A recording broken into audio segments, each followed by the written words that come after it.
कप्तान तो ये उस दिन कह रहे थे कि मेरे वो प्लेयर्स जो पिछले मैचों में स्कोर नहीं करते रहे, उनको हमने ये टास्क दिया या उनसे एक्सपेक्ट कर रहे हैं कि वो अब बड़े मैचेस में एशिया कप में परफॉर्म करेंगे। तो कैसा अब आज की जो परफॉर्मेंस है या पिछले आपके चंद मैचों की परफॉर्मेंस के बाद इंडिया के मैच को कैसा देख रहे हैं? देखिए जी, बिल्कुल बड़ा मैच होता है लोगों के लिए, उनके पॉइंट ऑफ व्यू से देखा जाए तो। बट ऐसा है कि हम लोग एज अ टीम इस चीज़ को नहीं देखते। हम ये देखते हैं कि हमारे लिए डे बाय डे जो नेक्स्ट मैच आ रहा है उसमें हमारा वही सेम प्रोसेस फॉलो करें, और जो इम्प्रूवमेंट्स हम अपने प्रोसेस में कर सकते हैं, एग्जीक्यूशन में बेहतर कर सकते हैं, वो करें। और as a Track.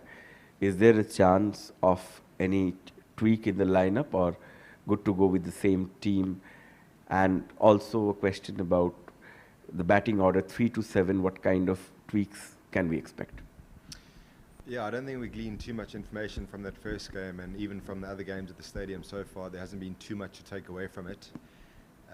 So unlikely to make changes. I think the biggest information takeaway is probably the difference from when we played here in the Champions Trophy. The wickets played a bit differently, but we.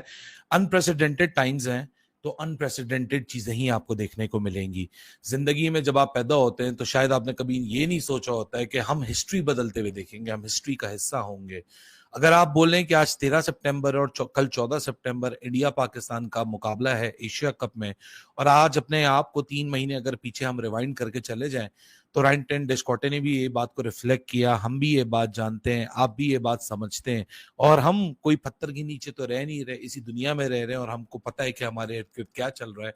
भले हम ignorant बनना चाहें, हम उस बारे में बात करना चाहें या ना करना चाहें, लेकिन अनप्रेसिडेंटेड टाइम्स है। मैंने इंडिया पाकिस्तान प्रोफेशनली भी और एज अ फैन भी, मैंने सारे गेम्स अगर आप पिछले 5 साल 6 साल में उठा के देखी है, स्पेशली पोस्ट 2021, मैंने हर एक गेम को प्रोफेशनली कवर किया है। हर एक प्रेस कॉन्फ्रेंस, हर एक मोमेंट, हर एक प्रैक्टिस सेशंस के आउटकम्स, आप कुछ भी कह लें, मैंने किसी भी कैनवस पे कह लें, आप आईसीसी कैनवस पे कह लें, एसीसी की कैनवस पे कह लें, चैंपियंस ट्रॉफी हो रही है नहीं हो रही है, एशिया कप हो रहा है नहीं हो रहा, बहुत एक्सटेंडेड कवरेज मैंने की है, मैंने बहुत करीब से चीजों को परखा है, देखा है। लेकिन आज जो हुआ है, ये शायद मेरे बहुत ही छोटे से, बहुत ही लिमिटेड से प्रोफेशनल करियर का ये पहला वाकया होगा। तो हम नहीं चाहते कि कोई एक दो ही परफॉर्म करते रहे, हम यही चाहते हैं कि सब मिलके कोई एक एक मैच करके जिताते रहें। तो इस तरह हमारा कॉम्बिनेशन बने। In the light of this big victory, how does it feel? You know, generally what the decision to bat first also was to get a feel for everybody and be ready for the important match? Not really. Actually, we saw the conditions. It looked pretty dry, and we thought that it's gonna be no dew. So batting first would be, and batting first and give them a big target, and then defend it on that pitch that looked slow. So that would be difficult for them. So that's why we batted first. वो कर सकते थे, उन्होंने किया और deliver किया। Indies में बात तो डिफरेंस पे बहुत ही छोटे से, बहुत ही लिमिटेड से प्रोफेशनल करियर का ये पहला वाकया होगा इंडिया पाकिस्तान गेम को लेके। एक हाई प्रेशर, एक हाई इंटेंसिटी गेम जिसकी आज बहुत ही लो की बिल्टअप रखी गई, दोनों तरफा कैंप से, इंडिया से भी पाकिस्तान से भी। डेलिब्रेट था, एसीसी का मैसेज है या बीसीसीआई का मैसेज है या पीसीबी का भी यही अंडरस्टैंडिंग है, ये हमें नहीं पता, लेकिन दोनों तरफ से बड़ा सिमिलर लो की आपको इंपैक्ट दिखा। आप सबको पता है इंडिया पाकिस्तान में क्या होता है, मैच से पहले एक दिन पहले जो ईव होती है उसमें प्रेस कॉन्फ्रेंस होती है। हिस्टोरिकली 2024 में मैं भी मौजूद था, वहां रोहित शर्मा आए थे। सो आपको बड़े प्लेयर्स आते हुए दिखते हैं, आपको कैप्टन एंड कोचेस, आपको सीनियर प्लेयर्स आते हुए दिखते हैं दोनों तरफ से। प्री गेम में तो ये होता ही होता है, और पोस्ट मैच सिचुएशन को देखते हुए फिर बंदा निकल कर आता है। जीती हुई टीम अपने सीनियर मेंबर को भेजती है, परफॉर्मर को भेजती है, हारी हुई टीम किसी को भी भेज के खाना पूरी कर देती है कि This Indian team is always backed by its fans. Their presence is felt across the globe wherever India plays. But this time around, their sentiments have been hurt given what has happened in our country, Pahalgam. Do you think when they take to the field tomorrow, there have been calls for boycott, the sentiments of our people are going to weigh on their minds? Yes, I think it will. It's obviously a very sensitive issue, and I've got no doubt the players share the compassion and the feeling of a vast majority of the Indian public. Look, the Asia Cup was in limbo for a long period of time, and we were just waiting we didn't think we were going to be coming at one stage. 3 है opener opener और opener तीसरा opener opener नहीं है ना। अब मेरे पास जनाब against India में इनको मैंने पिच किया है, ठीक है। अगेंस्ट इंडिया ऊपर बुमराह है और हो सकता है अर्शदीप भी आ जाए, आई डोंट नो, या हर्षित राणा आ जाए, आई डोंट नो, या हार्दिक पांड्या आ जाए। तो हमारे पास तो ये स्ट्राइक रेट्स हैं, और फिर नीचे स्पिनर्स जो हैं उनको मनूवर कैसे करेंगे, हम क्या करेंगे, keeping the thing in mind Tanveer भाई कि इंडिया से खेलते नहीं है इतना ना।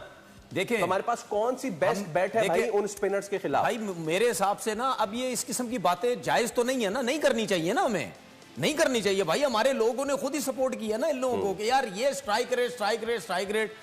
भाई मैंने 50 दफा बोला है कि असी गुल्ली डंडा नहीं खेडी भाई, असी क्रिकेट खेडी है।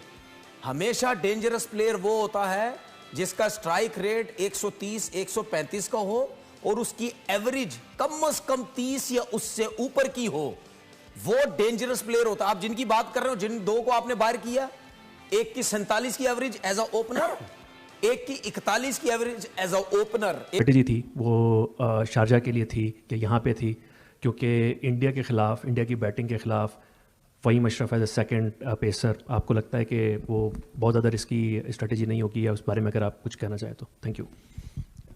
फर्स्ट ऑफ ऑल तो जैसे मैंने कहा कि हम लोग एज अ टीम एक दूसरे पे सब ट्रस्ट करते हैं, और it's a long term process कि हम लोग सारे एक दूसरे को ट्रस्ट करके लेके चल रहे हैं कि प्लेयर्स कॉन्फिडेंस में रहें और बारी बारी से सब लोग मैच जिताएं। तो ये तो लाइक हमारे हाथ में सिर्फ एफर्ट करना ही होती है, एंड देन रिजल्ट तो कोई भी नहीं बता सकता कि in the end of the day कौन परफॉर्म करेगा। दूसरी चीज़, जहाँ तक आपने कॉम्बिनेशन की बात की, तो यू कैन सी हम लोग कंडीशंस असेस करने की कोशिश करते हैं जब मैच डे पे। इट्स अबाउट द डे के पिच कैसा दिख रहा है। अगर ज़्यादा ड्राई लगता है, हमको लगता है कि स्पिनर्स, तो then we go for 3 spinners, और अगर हमें लगेगा कि फास्ट बॉलर खिलाना ज़रूरी है तो वो कोचेस उस पर जाएंगे। को पता होती है कि भाई मुश्किल लाइन होगी सवालात की हमारे रिस्पेक्टिव मीडिया से as far as India Pakistan is concern. लेकिन आज साइम अयूब आपको नजर आए प्रेस कॉन्फ्रेंस करते हुए, and to my surprise he did not appear live.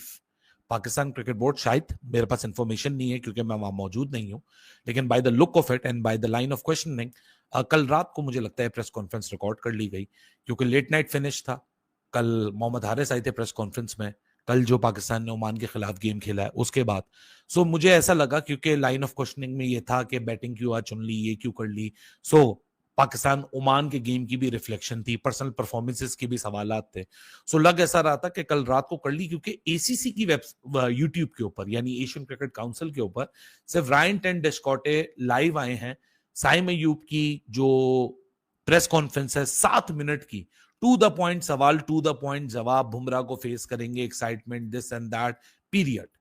और वो ऑफलाइन वीडियो की तरह पाकिस्तान क्रिकेट बोर्ड के यूट्यूब पे रिलीज पहले हुई, और बाद में मैंने तो अभी ये भी चेक नहीं किया कि एशियन क्रिकेट काउंसिल के पेज पे वो रिलीज हुई है या नहीं हुई है, लेकिन trust me it is unprecedented. फिर दूसरी तरफ आ जाए इंडिया की। अच्छा, हिस्टोरिकली होता क्या है कि दोपहर में ये प्रेस कॉन्फ्रेंसेस हो जाती हैं और उसके ऊपर काफी चर्चा होती है, काफी बात होती है, गेम के इनपुट्स निकाले जाते हैं, कोई ऐसी बात हो गई, बड़ा स्टेटमेंट निकला है, उसके इर्द गिर्द सारी डिस्कशन होती है। लेकिन अगर आज मैं दोनों तरफ देखूं, रायन टेन डिस्कॉटे ने भी जो बात की, focus on the game, nothing. Problem ये थी कि जो लोग कहते रहे ना ये ऊपर अपने लिए खेलते रहे, नीचे से क्या किया आपने? क्या इनके अराउंड या नीचे से ऐसे पावरफुल प्लेयर या पावरफुल हिटर आप लेके आए पाकिस्तान टीम के अंदर कि यार अगर ऊपर से अच्छे स्टार्ट मिल रहे हैं तो बीच में, मिडल में या 6-7वें नंबर पे हमें कोई ऐसा प्लेयर मिले कि यार जो ये ऊपर से खेलते हुए आए हैं इनको लेके चले, फिर छक्के चौके मारने वाले कोई प्लेयर्स हो। हमारे पास इस वक्त कोई ऐसा प्लेयर नहीं है। अगर मैं आपसे पूछूं कोई भी एक प्लेयर मुझे बता दो जो 3 से 4 ओवर 15-15 रन के कोई ले सकता है? हमारी पाकिस्तान टीम में कोई इस टाइम ऐसा प्लेयर है जो 3 से 4 ओवर 15-15 रन के कर सकता है? नहीं कर सकता। और उसके अलावा आपके पास जो भी बैटिंग है, ये जो आपने एवरेजेस बताई है ना, ये एवरेजेस क्या है, इसमें कोई ना कोई किसी ना किसी मैच में इनके रन हो गए, आगे जाके 10 मैचेस में कुछ नहीं किया, ठीक है। और ये आपने जो ओवरऑल स्ट्राइक रेट नहीं बताया, आपने बताया कि बैटिंग का इतना है, स्पिनर्स का इतना, ओवरऑल भी जरा बताएं आप इनको, ओवरऑल स्ट्राइक रेट है कितना सबका? 130-35 इतना ही होगा, इससे ऊपर किसी का भी नहीं होगा सर, उसी का मजमूआ है, ठीक है ना। तो बात ये है कि हम अपनी क्रिकेट को खुद खराब कर रहे हैं। मैं जो आज के मैच में क्रिकेट खेली और ओवरऑल की बात कर रहा हूं। अभी यही इंडिया के मैच में, अगले मैच में कई थोड़े बहुत रन कर दिए, वो देखा जी यार हमारे बैट्समैन क्या थे, क्या जबरदस्त खेली है। भाई सिर्फ इंडिया के मैच में आपने क्रिकेट नहीं खेलनी, आपने ओवरऑल हर जगह पे खेल के, हर टीम के अगेंस्ट खेल के अपनी क्रिकेट ऊपर लेके जानी है भाई।